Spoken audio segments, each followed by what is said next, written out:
Imagina un lugar en la Tierra cuyas condiciones físicas y climáticas recuerdan más a la superficie de Júpiter, a las profundidades heladas de Europa o a la aridez marciana que a nuestro propio hogar confortable.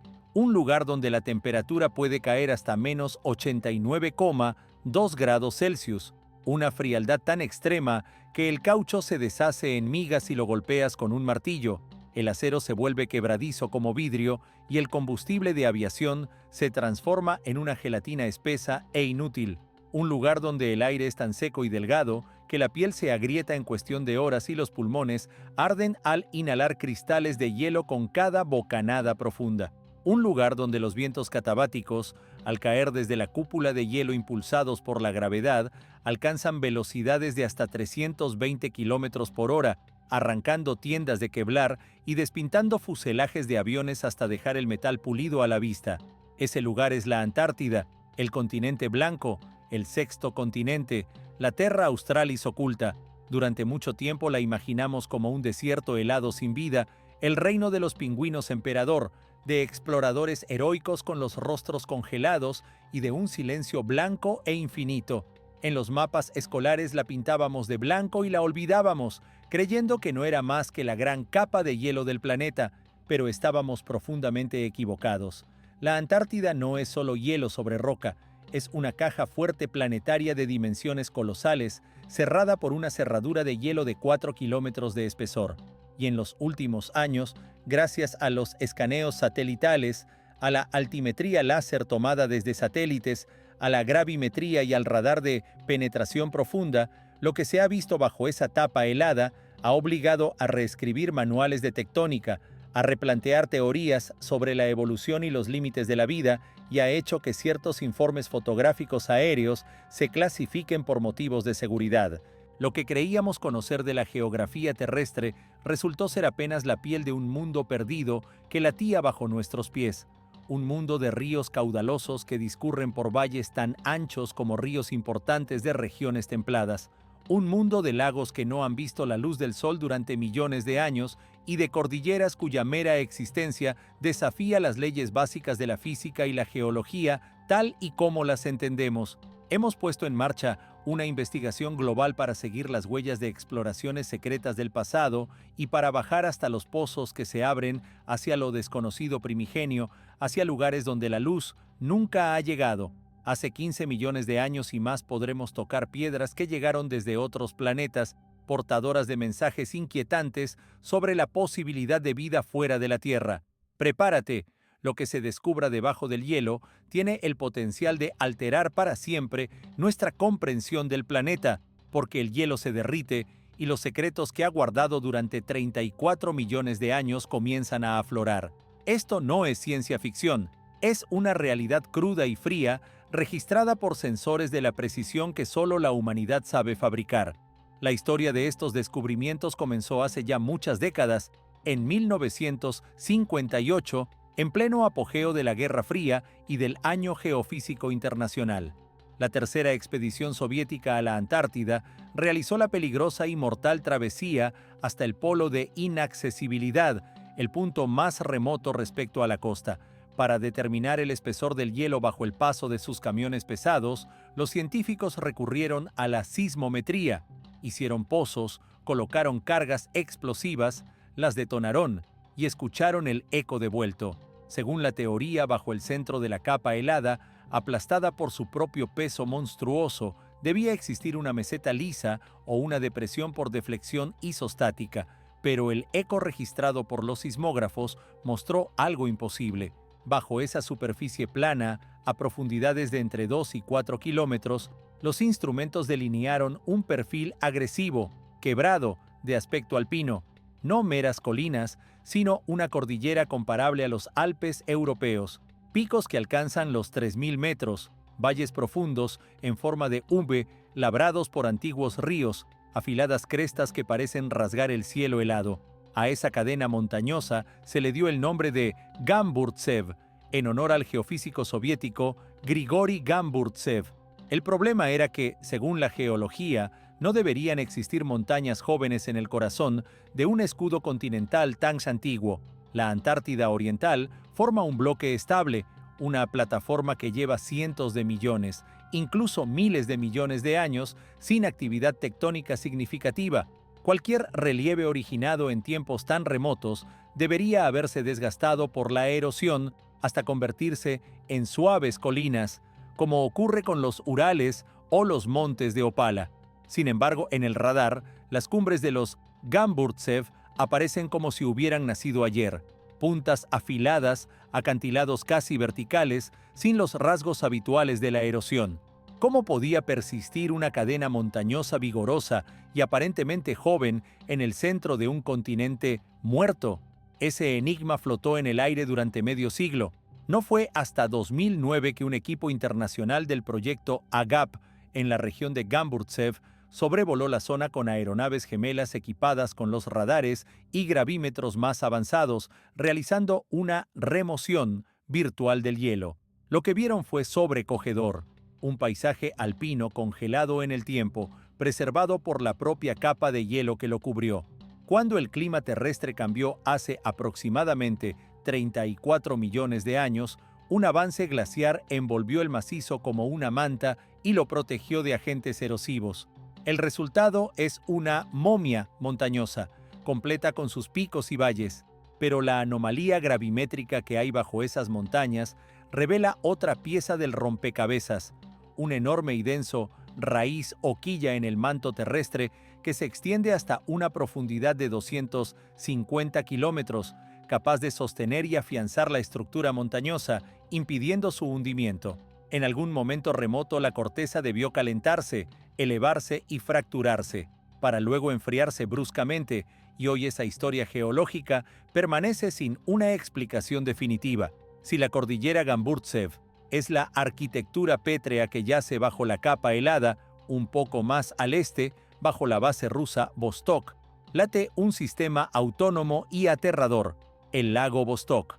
Considerado la gran incógnita geográfica del siglo XX, nadie creyó durante décadas que, bajo la presión monstruosa de 360 atmósferas y debajo de una losa de hielo de 3.769 metros, pudiera existir agua líquida. Sin embargo, las mediciones por radar y satélite mostraron que la superficie del escudo de hielo sobre la estación Vostok no era convexa, sino absolutamente plana, una meseta horizontal que solo podía explicarse si el hielo flotaba sobre agua. Allí yace un lago cuya extensión es comparable a la de lagos continentales importantes. Ocupa alrededor de 15.000 kilómetros cuadrados. Su profundidad supera el kilómetro y en algunas zonas alcanza los 1.200 metros. No es una charca de agua de deshielo, sino un mar interior, aislado de la atmósfera y de la luz solar durante al menos 15 y posiblemente 25 millones de años. Piensa en ello. 15 millones de años de oscuridad absoluta, de presiones enormes y de una química única. El hielo, al fundirse por debajo bajo presión, enriquece esas aguas con oxígeno y la concentración de ese gas en el lago es unas 50 veces superior a la del agua común. Para la mayoría de los organismos conocidos, ese nivel sería letal. El oxígeno en exceso quema y destruye tejidos que no han desarrollado tolerancia. Aún así, el lago no está muerto. Cuando los taladros rusos perforaron hacia su base, hubo un riesgo real de catástrofe biológica global si se abría el lago en contacto directo con microorganismos modernos o con contaminantes como el queroseno, usado como anticongelante en las perforaciones. Se detuvo la perforación a unos pocos cientos de metros del agua y, años después, al mejorar las técnicas, el 5 de febrero de 2012, los científicos rusos alcanzaron la superficie lacustre y recuperaron muestras de hielo de acreción, es decir, de agua del lago congelada en la base del glaciar. Ese hielo fue trasladado a laboratorios estériles y en él se halló ADN. Los resultados no mostraron monstruos ni peces conocidos, sino bacterias extremófilas capaces de alimentarse no de la luz solar, sino de elementos químicos en las rocas y de hidrógeno. Los análisis genéticos detectaron trazas de termófilos, organismos asociados a aguas extremadamente calientes, lo que indica la existencia de fuentes geotérmicas en el fondo del lago. Donde hay calor y agua, existe la posibilidad de vida. Algunas secuencias de ADN recuperadas no coinciden con ninguna especie conocida en la Tierra en más de un 14% de su composición genética, es decir, la correspondencia es menor del 86%. Son formas de vida extrañas para nosotros, pero terrestres. Además, los magnetómetros detectaron una poderosa anomalía magnética en la orilla sudoriental del lago, tan intensa que las agujas se desvían. Esa anomalía, con unas dimensiones aproximadas de 100 por 70 kilómetros, podría señalar un adelgazamiento brusco de la corteza hasta 6 kilómetros, o bien depósitos metálicos gigantescos o una chimenea kimberlítica. En la región oriental de Wilkes Land, las medidas de gravedad realizadas por satélites de alta precisión registraron una distorsión inquietante. Bajo la capa de hielo, en una zona de unos 500 kilómetros de diámetro, hay algo muy pesado y extraordinariamente denso.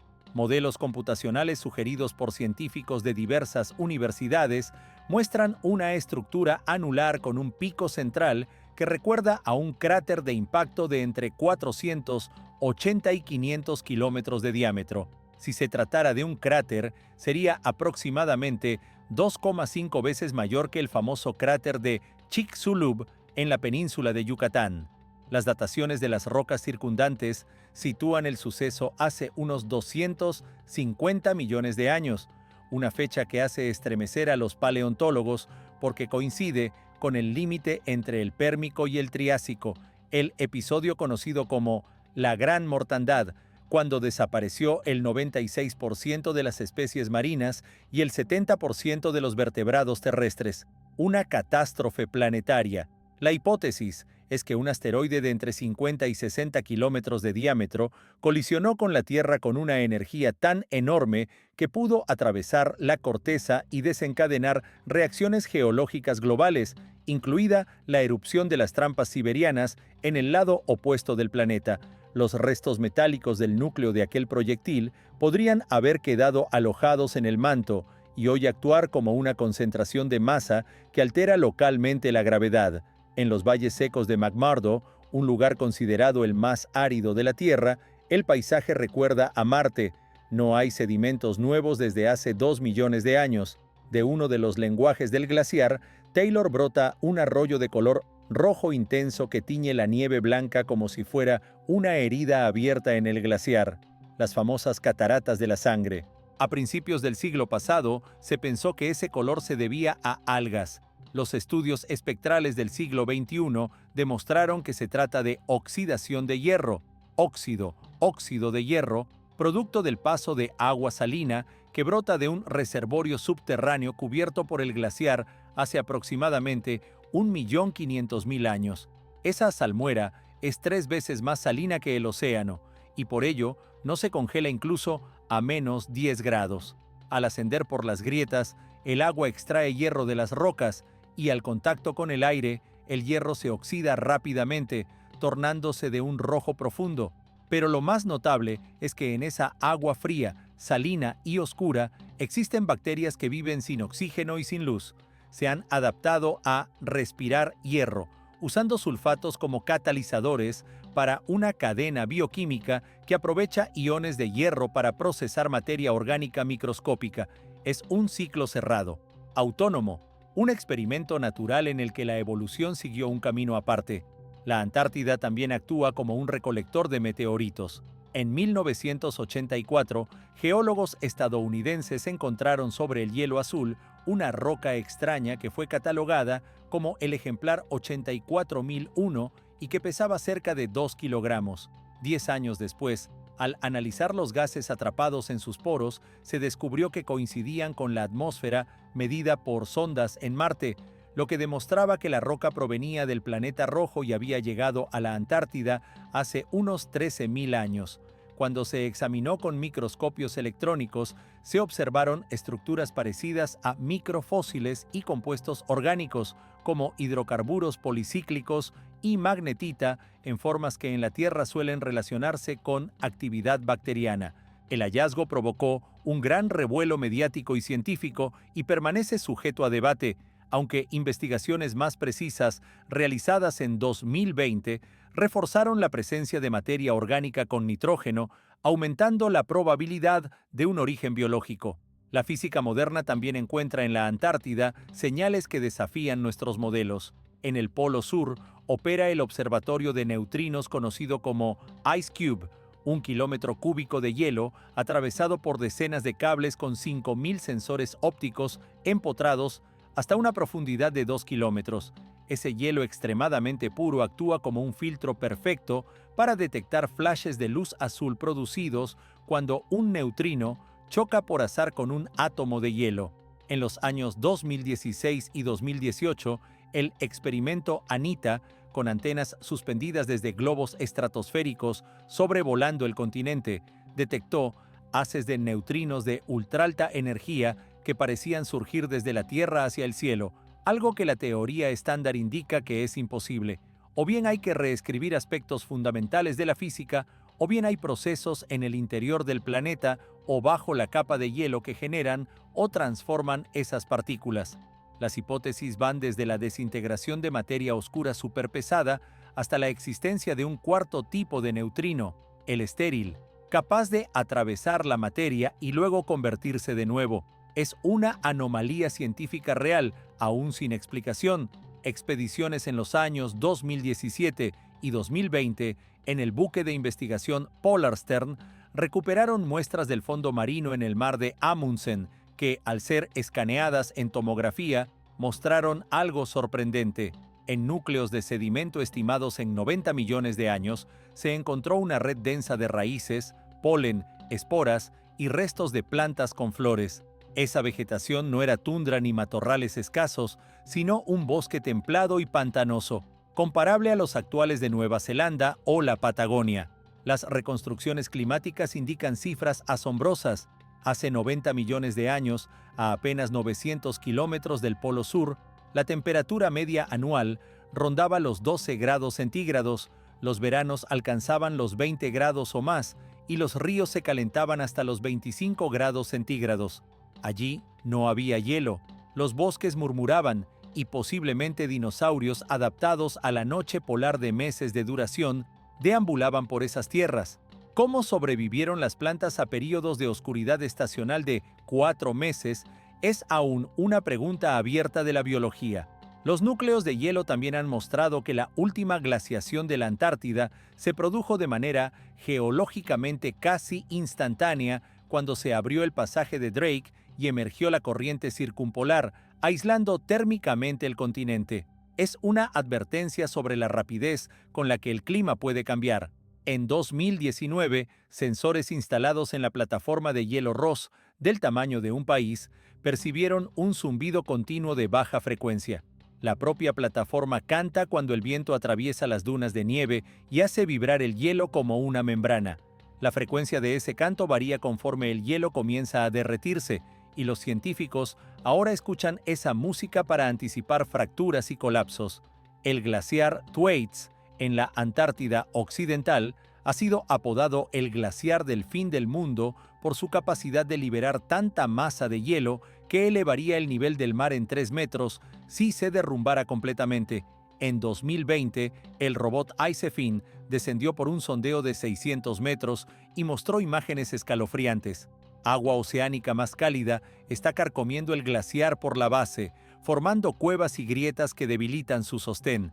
Los expertos estiman que su colapso es cuestión de décadas, no de siglos. En la isla Ross se alza el volcán activo más austral del planeta, el Erebus, cuyo cráter alberga un lago de lava abierto, uno de los pocos en el mundo. Erebus es también un aporte de metales a la atmósfera. Emite partículas microscópicas de oro que suman en torno a 80 gramos de oro puro por día, una lluvia de polvo dorado que se deposita sobre la nieve a distancias de cientos de kilómetros. Es un fenómeno único, pero inaccesible a la explotación. La historia de descubrimientos en la Antártida también incluye episodios militares y exploratorios sorprendentes, como la Operación High Jump en 1946, la mayor operación estadounidense en la región, con un portaaviones, 13 buques y 4.700 personas. La rápida retirada después de apenas 2 meses, en vez de los 6 planeados y la pérdida de aeronaves generaron preguntas y registros desclasificados que hablan de condiciones extremas y de zonas geotérmicas con lagos templados, como la llamada Oasi Bunger, donde el agua libre permitió aterrizajes. Eso confirma que la Antártida alberga puntos geotérmicos donde la vida podría sostenerse en la superficie. La Antártida no es solo un continente, es un guardián del tiempo y una caja fuerte que protege respuestas cruciales. Los hallazgos recientes, las montañas Gamburtsev, lagos subglaciales con ADN desconocido, meteoritos potencialmente portadores de signos de vida marciana, pozos de gravedad, fuentes de neutrinos, glaciares al borde del colapso, nos recuerdan cuán poco conocemos de nuestro propio planeta. Hemos rascado apenas la superficie. Los mayores secretos yacen abajo, sometidos a cientos de atmósferas, en la oscuridad eterna y el frío. Los científicos siguen perforando, los satélites continúan escaneando y cada nuevo terabyte de datos trae sorpresas cada vez más inquietantes. ¿Qué más se oculta en ese silencio blanco? Virus antiguos sin vacuna, pistas sobre el origen de la vida o mecanismos que gobiernan el clima futuro del planeta. El hielo guarda las respuestas, pero no es eterno, se derrite. Con cada metro de retiro aprenderemos cosas tanto asombrosas como alarmantes. La Antártida permanece callada, pero ese silencio se hace cada año más elocuente. Miramos el hielo y el hielo nos devuelve una mirada fría, ancestral y absolutamente indiferente al destino humano. La historia de los descubrimientos antárticos apenas comienza. Quizá el hallazgo que lo cambie todo nos espere en la próxima temporada de perforaciones.